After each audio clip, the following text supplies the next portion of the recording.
All right, here we go. My name's Jeff K., and you're listening to episode 302 of the world-famous West Virginia Surf Report podcast.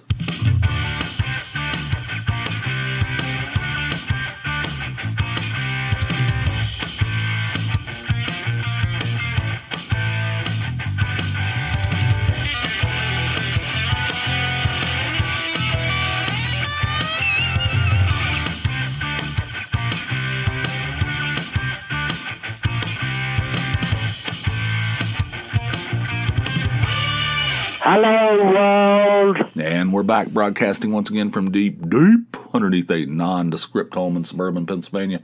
Thank you guys for tuning in. Thanks for listening, streaming, ever how you go about it. I appreciate it. Hope all is well in your corner of the world. It's snowy here, cold, overcast, gray, demoralizing, sad. I don't know, it's winter. That's the way it is up here.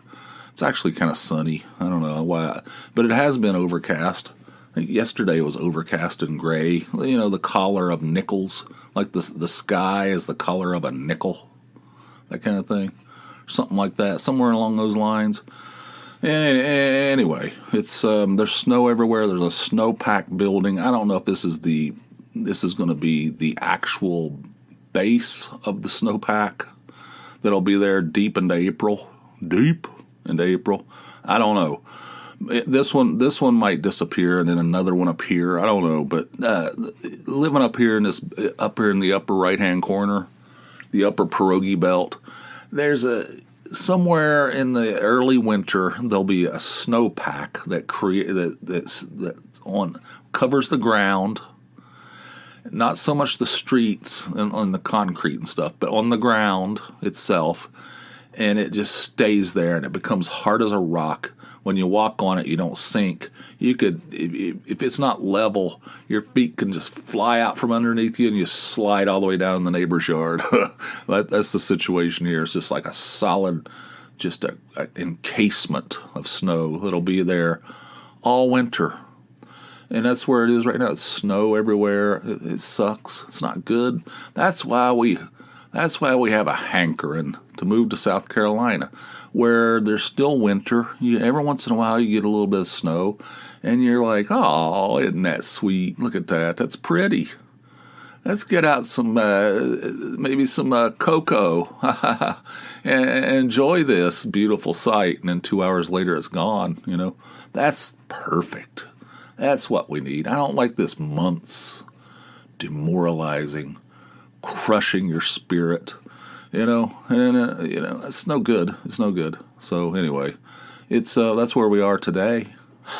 I'll tell you where we were a couple days ago. Wasn't very good either. It was Sunday night. All right, you guys picturing this? It was Sunday evening. Steve called me, my friend Steve, and he told me he has COVID. I'm not sure I'm allowed to say that. I don't know if that's a violation of his HIPAA. I don't know if that's a HIPAA violation.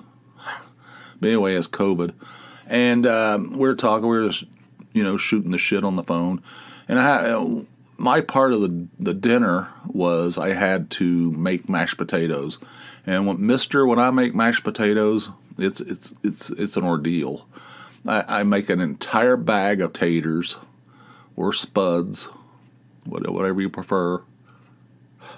You ever heard of like an old person phrase, earth apples? You ever heard anybody call potatoes earth apples? Anyway, the way I cut up an entire bag, I don't know what it is, a 5-pound bag, I guess, and I peel them and I cut them up into chunks, put them in a big pot and boil them, and then I put an entire stick of butter in there, like a full stick of real butter, not that bullshit, margarine or whatever, any of that crap, like real butter, and a splash of milk, and then I mash them. They're delicious. I know some people put sour cream in there. I never have done that, but maybe I'd be open to it. I like all that stuff. So anyway, I was in the process of cutting those things up, talking to Steve. And we were talking about this advent calendar that he gave me. Listen to this shit. All right. So he works Steve works part-time. Well, he works in this beer store down there where he lives, central Pennsylvania.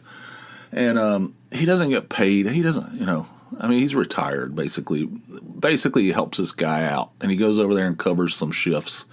And the guy pays him in beer. It's not like a real job, but it's not a consistent thing.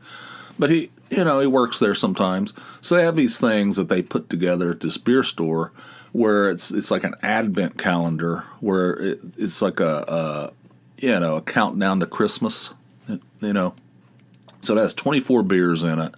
Each one of them's individually wrapped, so you don't know what's in each one of them until the day. And it's got a sticker on top of each one of them, starting from 24 all the way down to 1, And you're supposed to drink one a day. They're Christmas beers and winter beers, all that stuff. And so he gave me one of these things. The thing weighs I was carrying that thing in from my car into the house. It was like I was carrying one of those window air conditioners. Thing was heavy as shit. I was like huffing and puffing like a fat boy in lead shoes, as Devo would say. And so anyway, we were talking about that, just talking about his COVID, and he's all right. He just has like aches and So anyway, so we're shooting the shit. I was cutting up taters, cutting up those earth apples. And he goes, yeah, our power's been out all day or for hours. I said, oh, that sucks. But they have like a full house generator, It doesn't matter. They just roll with it. I was like, yeah, well, that sucks. That's too bad. No, I was thinking to myself, glad that's not me, But anyway, so I was cutting up the potatoes and talking to him, and we ended the call. I got off the call, and I cracked open a beer. What was it? I think it was a Broken Hills IPA. For you completists, you guys that are keeping score. I cracked open one of those things, continued my potato cutting, and the power went out. Our power went out too, right? I was like, what the hell's going on? This is winter time when it gets dark at like 4 o'clock or something, I'm like, what the? So now we have an electric, stove, we can't, what am I going to do with these taters, I got a huge amount of potatoes in this giant pot with water on them, and we can't even cook them, So Tony gets a text from the power company, from the electric company, and it says that it's predicted to be out until 10:30. This is like 6 o'clock, right? It was around 6 o'clock, dark, completely dark, and yeah, it's about right. Maybe a quarter till 6, somewhere in that neighborhood, and I'm like, what are we gonna do? She had an oven. She had like a turkey breast in the oven. Everything just shuts down. Everything's off. It's dark. It's completely pitch dark in here, and dark as pitch, as my grandmother would say. And I'm like, what are we gonna do? So first thing is I go down there and I grab a bunch of I grab all 3 flashlights from my office down here. People make fun of me for my flashlight obsession. I'm fairly fixated on flashlights. I don't know. It's one of my things. I only have 3. It's not like I have 25 of them. But I have 3 of them, and they're top line, man. So anyway, I come down here, and I grabbed all 3 of them, started passing them out, And so we all have flashlights. I said, who's making fun of me now? Who's mocking me now with this flashlight thing? Can't see. Somebody's going to go cascading down the stairs, go ass over tits down these steps if it weren't for me and my flashlight obsession. One time I was at Walmart, by the way, looking at flashlights. I think I told this story before. And I was looking at them, and they had, I don't know, felt like they had hundreds of flashlights to choose from. And there's this guy there, and he goes, the best flashlight made is Bushnell. I said, what? Who? Where? He goes, Bushnell makes the best flashlights. Those are the best money can buy. I said, "Do you work for them? What? I mean, are you like a representative of?" He goes, "No, no, no." He goes, "I don't even work for Walmart. I just really like flashlights." So he wasn't even an employee. He was just like standing there looking at flashlights like me. Told me that Bushnell was the best. So I started looking at them. They were expensive. They were top, at the top price point, I said, that's interesting. Okay, well, thanks for the input. And then I ended up buying one. It's right here. It's right here. It's a beauty. This thing is like solid, man. If somebody broke in here, I could swing that thing at them and they would take it away from me and beat my ass with it, But anyway, it's a fantastic. I bought it from Amazon because it was, I don't know, cheaper or something. I don't remember. But anyway, I came down here, got flashlights, and we were like, what are we going to do? It's 6 o'clock, and it's going to take a long time to cook these potatoes, even if the power comes back on right now, And it's going to be like, we're going to be eating like 7:30 or something. It's ridiculous.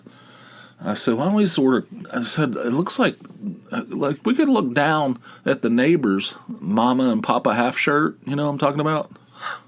Down below us, like to the side of us, down at the bottom of the hill. They had power, and that whole entire street had power. But our street, our little side street, just dark all the way down. It's like, and the text that Tony got said there was 102 customers affected. I said, well, let's order something. Let's just order something, and somebody go pick it up. The boys can go pick it up. That's what I said.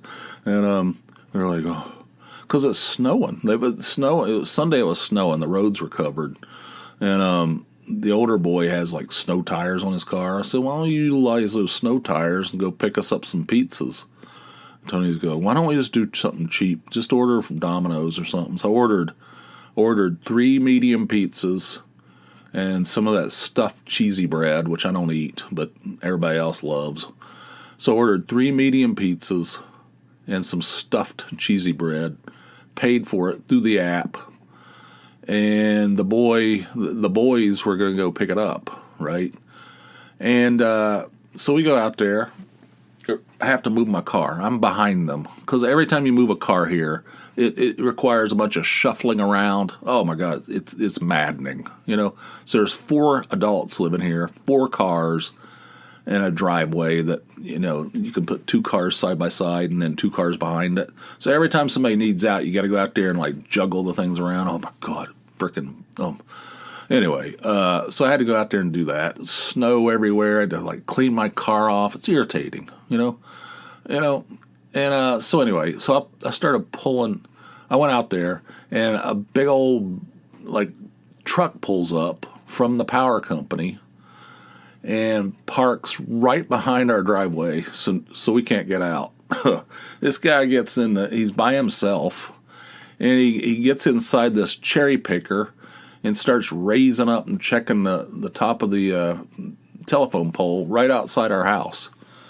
And we're standing there looking at him. They need to go pick up the pizzas, man.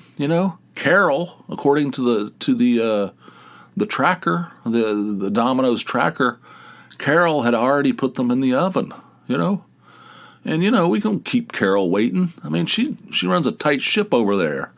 So anyway, so this guy's up on this thing, and he's like, I don't know, the thing's like jerking and dropping and stuff. I don't think he knows how to utilize the thing. I don't know how he needs to. I don't think he understands how to operate it, because the thing would be up there, and it's just like a lot of jerky motion. And the thing would drop like. So I don't know. We're standing there watching the guy, which he probably didn't care for.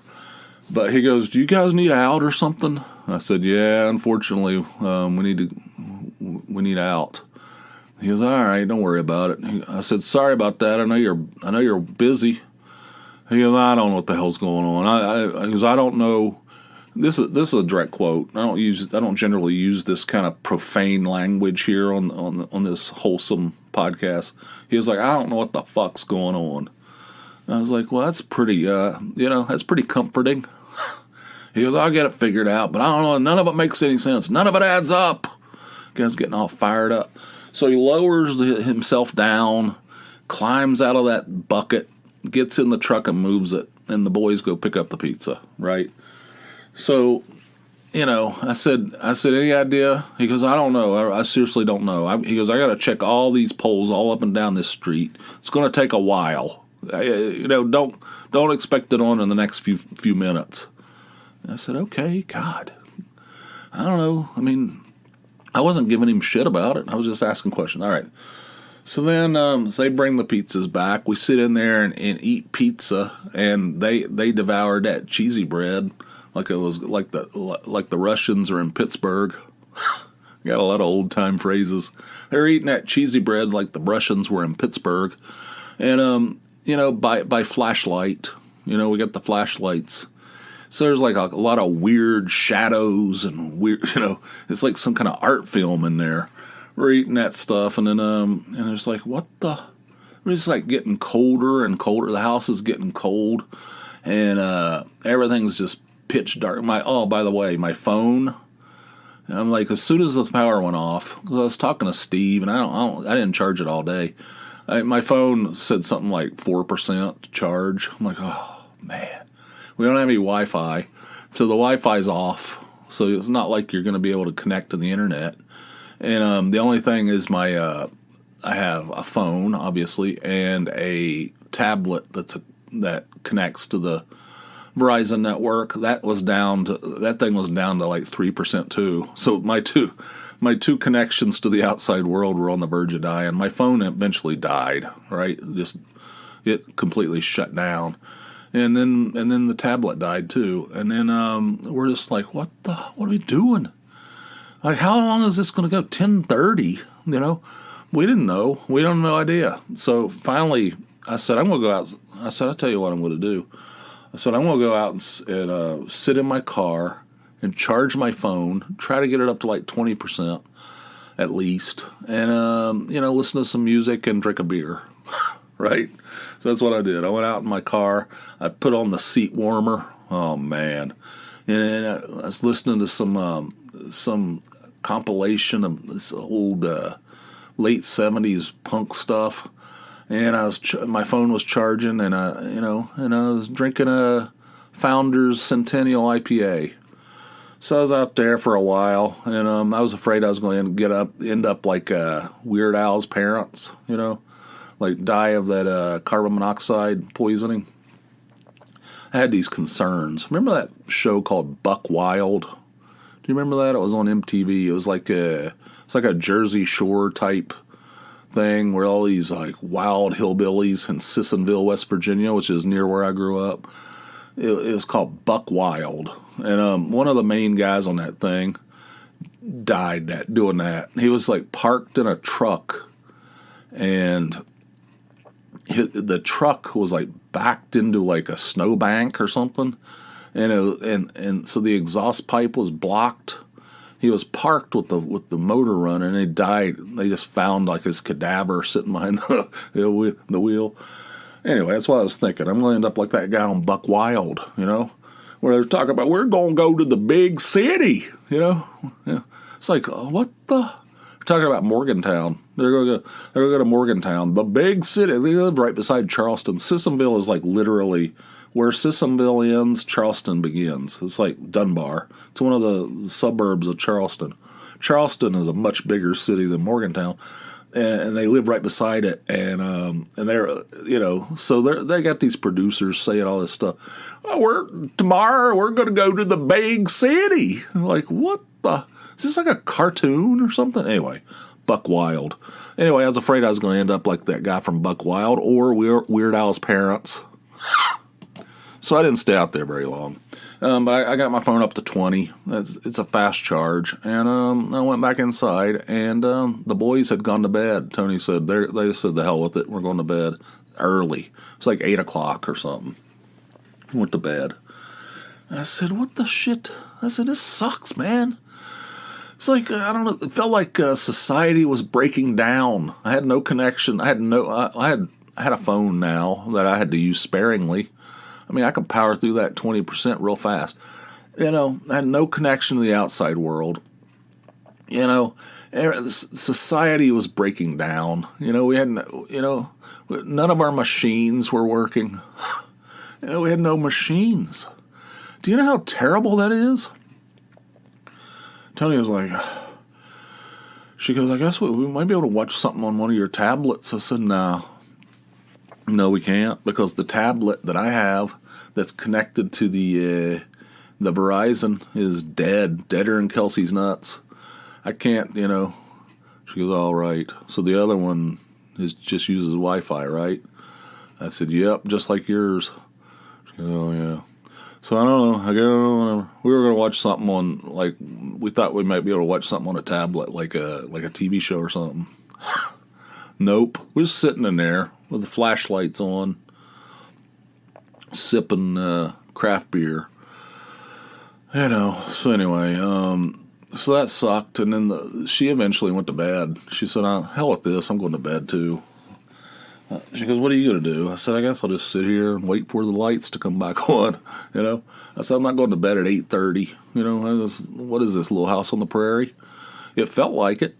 So I just, eased the recliner back, just sat there, fell asleep. I was asleep. And then around 9:30, there's like a, that thing when the lights come back on and the power comes back on, there's like a squeaking sound. It's like a weird squeak. Oh, wait a minute. Hang on a second. Hang on. I missed a whole part, an important part. When I was out in my car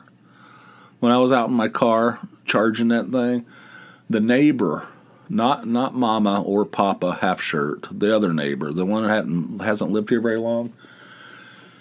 So I get out of my car. I forgot this. This is an important part of the story. When I got out of the car, and he's out there, standing in the shadows. Everything's dark, and I hear this, do you have power?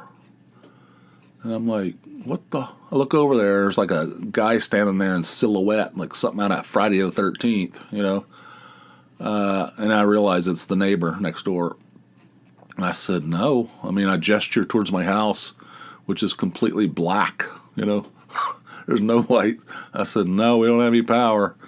He goes, yeah, we don't either. I said, yeah. He goes, the kids are bitching now because it's getting cold in there. I said, yeah, I can understand that, And he goes, I tried to listen to this shit. All right. He said he has some new van. It's like it's one of those brand new ones that are weird shaped and stuff. They look like they're caved in or something.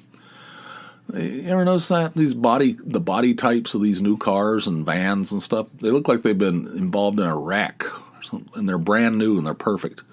So he has this fancy van over there, and he says it's a hybrid. He told me it was a hybrid, and he goes, you're supposed to be able to power your house in an emergency with this thing. I said, how the hell does that work? I said, what do you hook it up to? He never really answered the question. And he goes, I tried to hook it up, doesn't work. Turns out it's bullshit. I said, I don't know. I said, I don't know anything about that. I said, I can't power my house with my car. I don't know. I never even heard of such a thing. He goes, yeah, it puts out the same amount of voltage as a generator. I said, I don't know.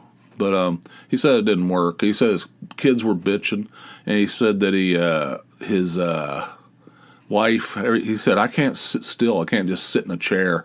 He goes, I keep going outside and coming back in. My wife's yelling at me for opening the door and letting the cold in. He goes, I got to do something. I said, I don't know. I said, I think we just have to wait. I said, he goes, are they working on this? I said, yeah. There's some guy out here.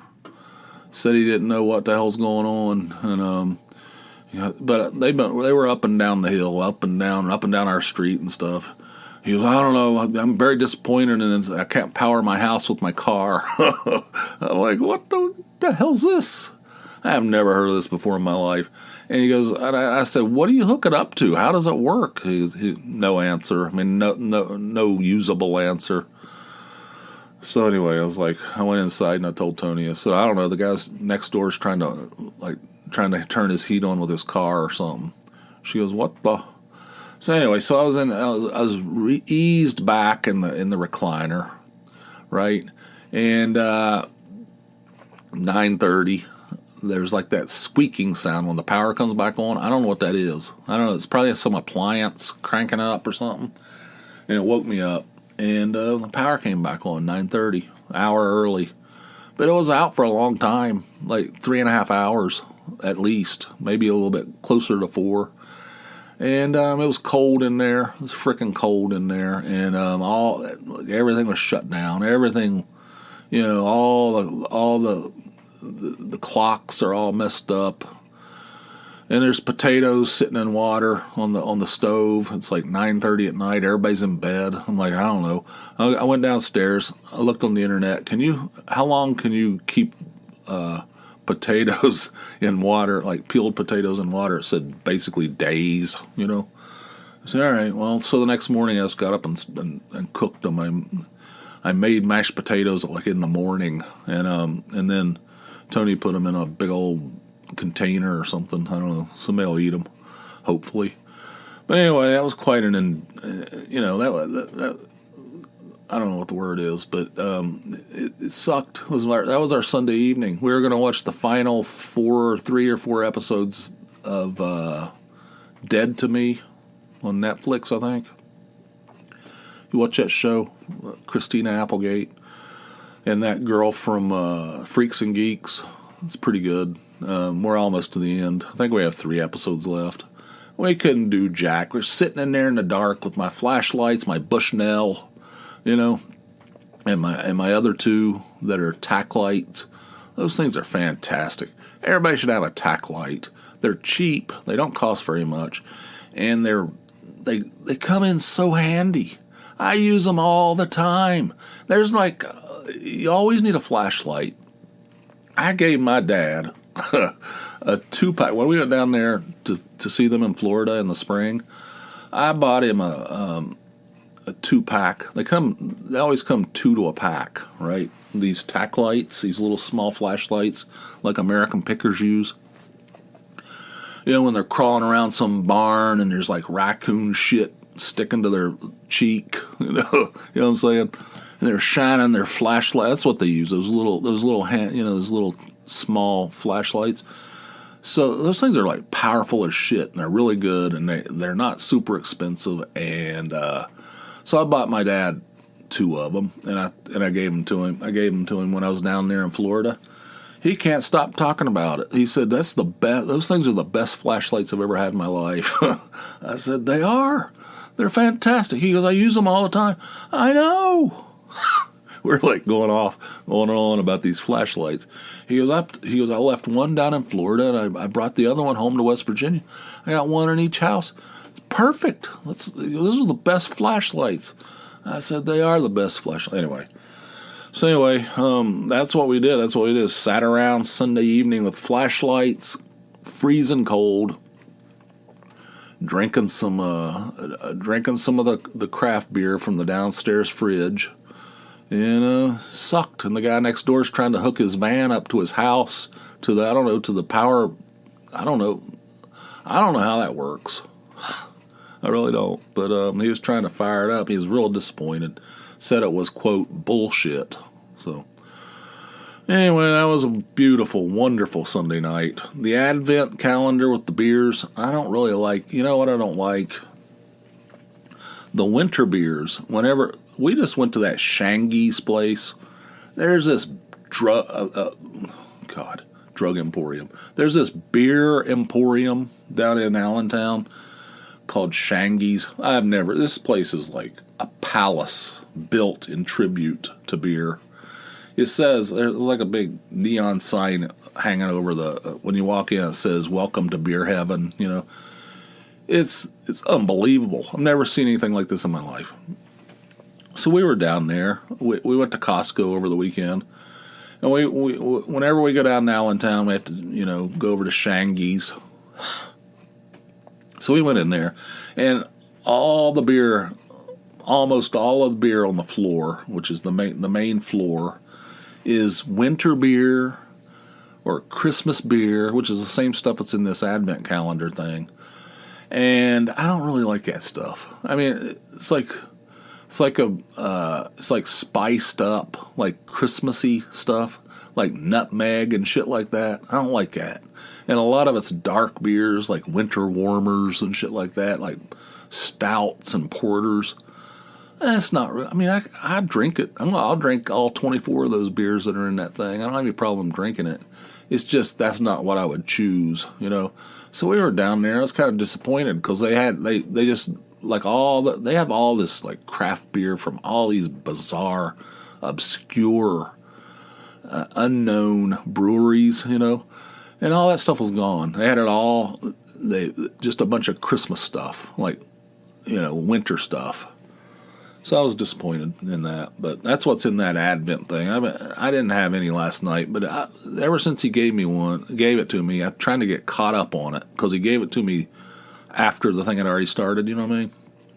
So I don't know where I stand, but that thing's, you know, some of them are there's been a couple of beers out of there. I've had like I think I'm up to like number 19. So how many? It starts at 24, so that's 5, I guess. I drank 5 of them over like 4 nights or something. Maybe one of them I liked. You know, the rest of them were like spicy, like cinnamon. Beer with cinnamon in it and shit, like nutmeg. Not really my thing. I don't know why people get into that kind of stuff. But Anyway, I think we're at the end of this thing. I feel like there's more, but there's always a next show. That's the beauty of it. There's always a next show, and that show will be over on Patreon for patrons only. So if you want to hear it and you're not a patron, that's easily addressed.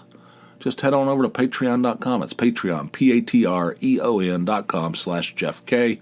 Sign up for a $4 or more monthly donation. And you'll gain access to an extra episode every week.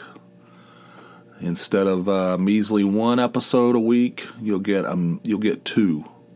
Because 1 episode a week is for suckers, you know. So if you want to do that, do it today. Patreon.com/JeffK. And surfreportpod.com is the website for the podcast. So check that out too. There's some interesting stuff there.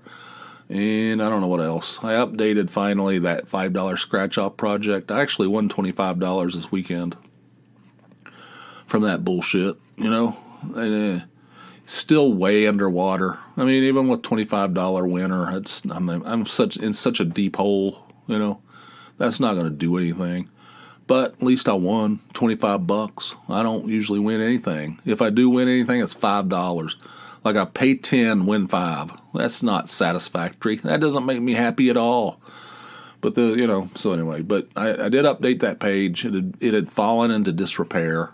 There was grass growing up in the sidewalks. You know, the windows needed cleaned. You know, but I got it all whipped into shape. You can head on over and check that out if you want to at the wvsr.com/scratch-off5.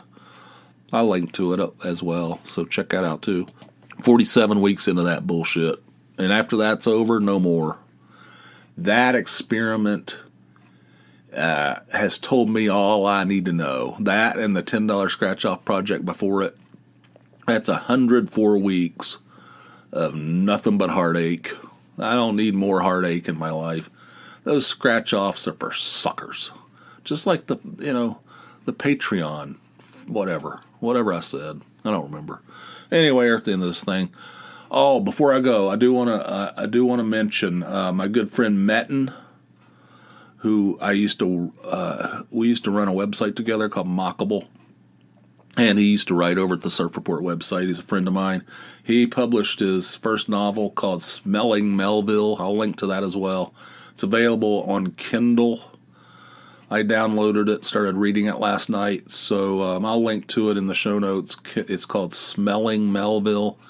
It's a humor novel, and so that's cool. Check that out. I'll link to it, like I said, and if you want to buy it, you can certainly do so. My old buddy Metin from the Mockable days, which was a funny website until we ran out of gas. Still up on the internet. It's one of those abandoned websites.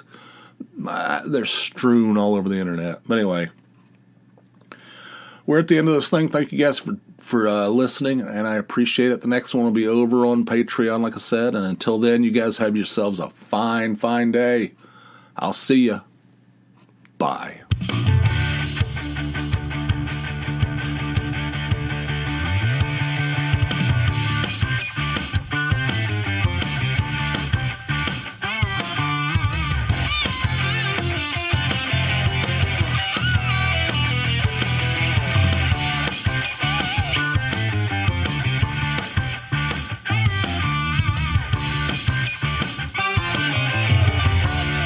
What am I going to do with these taters?